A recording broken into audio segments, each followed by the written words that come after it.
7 साल का क्लेश, बाइबल क्या कहती है? भाग 1, परिचय और शक्तिशाली शुरुआत। शालोम। प्रभु यीशु मसीह के अनमोल नाम में आप सभी का स्वागत है। प्रिय भाइयों और बहनों, क्या आपने कभी सोचा है कि यदि आज प्रभु यीशु मसीह लौट आए तो क्या हम तैयार होंगे? क्या हमारा जीवन उनके सामने खड़ा होने योग्य है? बाइबल हमें बताती है कि एक ऐसा समय आने वाला है जैसा संसार के आरंभ से अब तक कभी नहीं हुआ। प्रभु यीशु ने स्वयं कहा कि ऐसा महान क्लेश होगा जैसा पहले कभी नहीं हुआ और न फिर कभी होगा।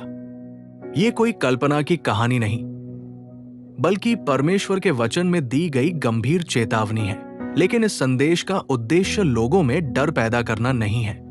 इसका उद्देश्य है कि हम परमेश्वर के वचन को समझें, पश्चाताप करें, विश्वास में दृढ़ हों और प्रभु यीशु के आने के लिए तैयार रहें। सबसे पहले हमें यह समझना चाहिए कि 7 साल का क्लेश शब्द बाइबल में सीधे इसी रूप में नहीं लिखा है।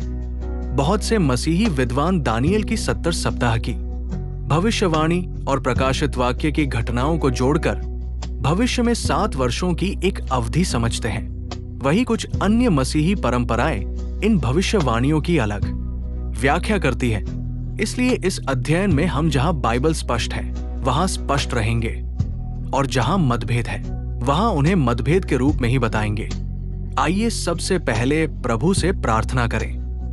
हे स्वर्गीय पिता, हम तेरे पवित्र वचन के सामने नम्र होकर आते हैं। हमें अपनी पवित्र आत्मा के द्वारा सत्य को समझा। हमारे मन और हृदय को खोल ताकि हम केवल जानकारी ही नहीं बल्कि आज्ञाकारिता भी सीखें। प्रभु यीशु के नाम में प्रार्थना करते हैं, आमीन। अब हम दानियल की पुस्तक और प्रभु यीशु की शिक्षा की ओर चलेंगे, क्योंकि इन्हीं से इस विषय की नींव समझ में आती है। याद रखिए, भविष्यवाणियों का सबसे बड़ा उद्देश्य तारीखें बताना नहीं, बल्कि विश्वासियों को जागृत करना है। प्रभु यीशु ने कहा, इस कारण तुम भी तैयार रहो। यही इस पूरे संदेश का मुख्य विषय है। यदि आपका जीवन आज प्रभु के साथ है तो आपको आशा रखनी चाहिए, क्योंकि परमेश्वर अपने लोगों को कभी नहीं छोड़ता, चाहे संसार में कैसी भी कठिनाइयां आए। प्रभु यीशु मसीह हमारे साथ है। दानियल उस समय बाबुल की बंधुआई में था।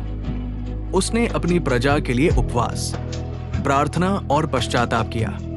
उसी समय परमेश्वर ने स्वर्गदूत जिब्राइल को भेजा ताकि दानियल को भविष्य की योजना समझाई जा सके। दानियल 9:27 में लिखा है कि एक शासक बहुतों के साथ एक वाचा की पुष्टि करेगा और सप्ताह के बीच में उस वाचा को तोड़ देगा। कई मसीही व्याख्याओं के अनुसार यही घटना भविष्य के मसीह विरोधी से जुड़ी है, लेकिन ये याद रखना आवश्यक है कि सभी मसीही इस पद की यही व्याख्या नहीं करते। अब प्रश्न उठता है कि इस भविष्यवाणी का उद्देश्य क्या है? इसका उद्देश्य केवल भविष्य की घटनाओं का क्रम बताना नहीं, बल्कि ये दिखाना है कि इतिहास परमेश्वर के नियंत्रण में है। संसार में जो कुछ भी होगा वो परमेश्वर की जानकारी और उसकी अनुमति से होगा। कोई भी घटना उसके अधिकार से बाहर नहीं है।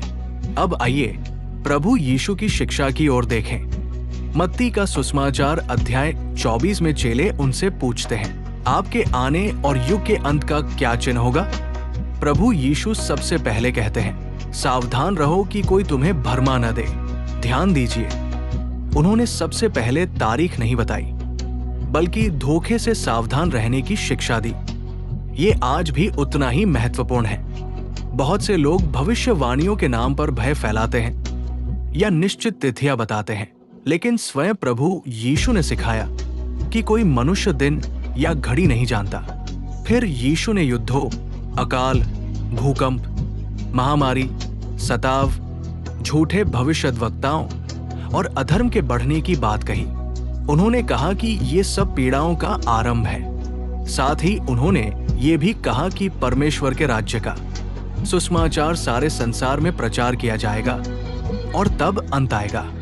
इसलिए जब हम अंतिम समय का अध्ययन करते हैं तो हमारा ध्यान केवल घटनाओं पर नहीं बल्कि प्रभु यीशु पर होना चाहिए। भविष्यवाणी का उद्देश्य डर पैदा करना नहीं बल्कि विश्वासियों को जागृत करना है। प्रिय मित्रों, यदि आज प्रभु यीशु आपको बुलाए, तो क्या आप तैयार हैं? यदि आप प्रभु यीशु मसीह के आगमन की तैयारी में हैं, तो इस वीडियो को लाइक करें, अपने परिवार और मित्रों के साथ शेयर करें और कमेंट में लिखें, मैं तैयार हूं। प्रभु